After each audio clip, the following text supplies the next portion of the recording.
Enough.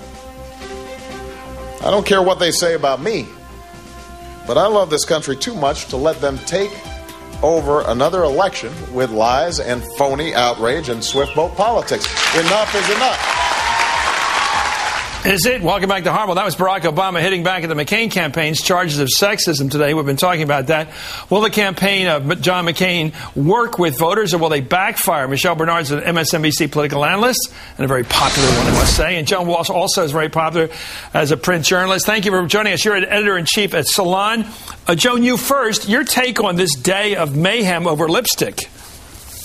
You know, Chris, I really admired what you said before the break. I think you're exactly right. You know, the cynical thing about this is that there's actually something that I like as a liberal about Sarah Palin, and that is that she is tough. I mean, Camille Paglia in our pages today calls her a feminist, and I've got some liberal feminists mad at me for letting her say that. But I see her as a type of feminist, a new archetype. She throws punches. She can take a punch. And this is what they're doing. They are erecting this screen around her with the worst kind of pathetic, whiny victim feminism. It's really honestly degrading to Sarah Palin. And I wish she would say, enough. I can fight my own battles. I don't need this. Why are they relying on the worst kind of grievance feminism to defend this tough, feisty woman who's brought new energy to the campaign? It's really despicable. And just taking the gender issue out of it, if it's possible, it's called a fake foul. Yeah. If Absolutely. you don't really foul a person, somebody, it's like in all the sports we all play, men and women. If you aren't fouled and you claim you're fouled, sometimes you get the point. Sometimes you get to make the shot. Absolutely. I mean, we talked last week about the Republican Party sort of divorcing itself from the last 8 years and divorcing itself from Republican principles. Well, this is exactly what they're doing in the worst absolute way. I want Joan to please sign up and join the Independent Women's Forum because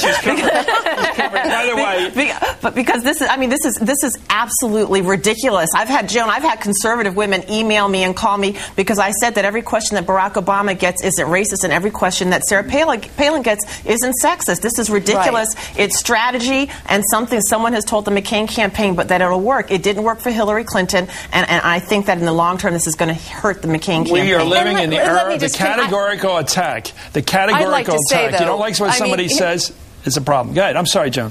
Well, Hillary did face some genuine sexism, and Sarah Palin faces some too.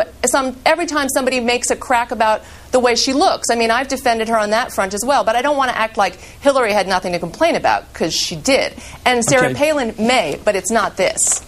Okay, let's take a look at we've got the transcript of tonight's David Letterman show this early evening. It's nice to scoop everybody, including David.